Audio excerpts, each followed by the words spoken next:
Viewers and subscribers, welcome back again. This is BVI Channel 1, where we tell you undiluted truth. Nigerians, many of you have been asking this question. Why is it that any person who you look up to as a saint, when he gets into office, whether elective or appointed, that person becomes direct opposite of what he is? I have the answer to that question, and it is coming from the very best case study you can ever think of. The man, Ganduje. You remember, Gandola. This man was once direct opposite of what he turned out to be. Take a look at this video, because record no dey lie. Members of the high table, my colleagues. Mr. Chairman, I would like to seize this opportunity to congratulate you and my colleagues for accepting to deliberate on the recommendations of the 19 committees. Have you mentioned the name? Mr. Chairman, my name is Dr. Abdullahi Umar Ganduje. Thank you. Presidential nominee from Kano State. Mr. Chairman, I have 4 interventions to make. Intervention number 1. My first intervention is on the report of the Anti-Corruption Reforms Committee. The committee made a serious omission on the issue of granting bail to perpetrators of corruption. Penal laws in Nigeria, like Penal Code, Criminal Code, EFCC, and the ICPC Acts, allow offenses of corruption and financial crime to be bailable. This situation does not help the fight against corruption, Mr. Chairman. If a suspect standing trial for the offense of corruption is sure of his or her freedom or liberty when arraigned before a court of law, the fear of committing corruption is diminished. Moreover, an accused person standing trial for corrupt offense with his liberty and freedom can adopt every available means to frustrate prosecution of the case. In this respect, Mr. Chairman, I recommend that the offense of corruption and financial crime should be made non-bailable in our courts. The fear of remaining in prison custody during the period of trial in court can serve as deterrent to people that intend to commit offense of corruption. Also, Mr. Chairman, I recommend that high-level embezzlement of public funds and in financial institutions should attract death penalty. You see, do you understand it? You understand the root cause of why most of these governors, when they go into office, they embezzle money, they launder public fund, they steal public funds, because they know that there will be no consequence. And why is that? The Nigerian laws empowers them to do so, and that is the answer. It is the Nigerian laws that energize corruption in Nigeria.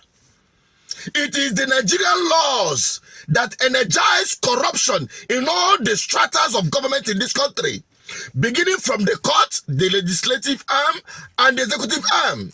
Every one of them is embellished because the law guiding them gives them the room to explore corruption without any consequence. You had it. The act regulating EFCC and ICPC, that corruption charges is bailable. And what he said there is exactly what happened to him when he was packing dollars as a governor of Kano State. He knew that even if you arraign him, he will definitely get bail and also have all it takes to frustrate the case till that case dies. That is the case of many of them. Tell me any ex-governor or any ex-public servant in Nigeria, apart from Peter Obi, that have no one case or the other with EFCC. They all have files in the EFCC. Apart from Peter Obio, that is the only one we could say at that level have not been indicted by EFCC, because they have searched him up and down. They couldn't see anything. But the rest of them, many of them, 99% of them, have files with EFCC, because they knew this very information about EFCC and the regulation of, or the bailable offense of corruption. So they are free to go and carry about corruption. It is up to you. The case will die a natural death. How many of them have been persecuted and jailed?